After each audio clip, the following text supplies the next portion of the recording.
भारत का वो प्रधानमंत्री जिसे इतिहास भूल गया। दोस्तों, जब भी आपसे पूछा जाए कि भारत के पहले प्रधानमंत्री कौन थे, तो आपका जवाब होगा पंडित जवाहरलाल नेहरू।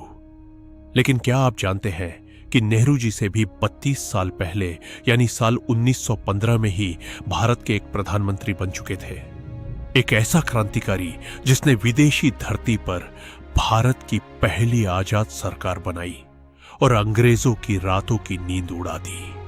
आज बात करेंगे भोपाल के उस शेर की जिसे इतिहास की किताबों ने भुला दिया, मौलाना बरकतुल्लाह भोपाली।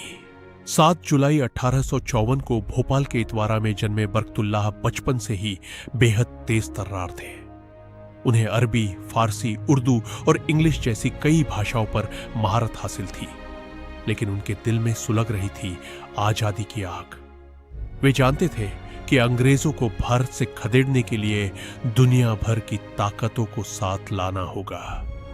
बस फिर क्या था, वे इंग्लैंड, अमेरिका और जापान जैसे देशों के सफर पर निकल गए। अमेरिका पहुंचकर उन्होंने लाला हरदयाल के साथ मिलकर मशहूर गदर पार्टी की नींव मजबूत की और अपने अखबारों के जरिए अंग्रेजों के खिलाफ आग उगलना शुरू किया। इसके बाद आया साल 1915, प्रथम विश्व युद्ध का द्वार। अफगानिस्तान की राजधानी काबुल में भारत के कुछ महान क्रांतिकारियों ने मिलकर भारत की पहली अस्थायी सरकार प्रोविजनल गवर्नमेंट ऑफ इंडिया का ऐलान कर दिया।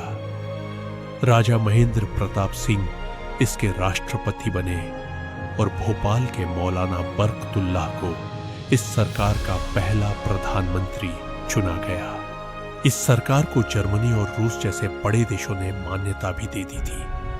ब्रिटिश सरकार इस प्रधानमंत्री के नाम से इतना खौफ खाती थी कि उन्हें पकड़ने के लिए दुनिया भर में जासूस लगा दिए गए। मौलाना बरकतुल्लाह ने अपनी पूरी जिंदगी मुफलिसी में भागते हुए लेकिन देश की आन के लिए गुजार दी।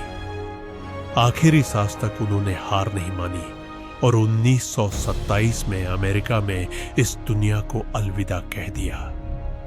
उनकी वसीयत थी कि जब भारत आजाद हो तो उनकी मिट्टी को वतन वापस लाया जाए। इतिहास की किताबों ने तो उन्हें भुलाया ही था और अब हाल ही में 4 जून 2026 की आई इस बड़ी खबर के मुताबिक भोपाल के बरकतुल्लाह विश्वविद्यालय का नाम बदलकर भी अब वाग्देवी भोजपाल विश्वविद्यालय करने का फैसला लिया गया है। नाम भले ही बदल जाए, लेकिन देश की आजादी के लिए विदेशी धरती पर पहली सरकार बनाने वाले इस महान स्वतंत्रता सेनानी का योगदान हमेशा अमर रहेगा। क्या आप इस नाम बदलने के फैसले से सहमत हैं? कमेंट्स में अपनी राय जरूर बताएं।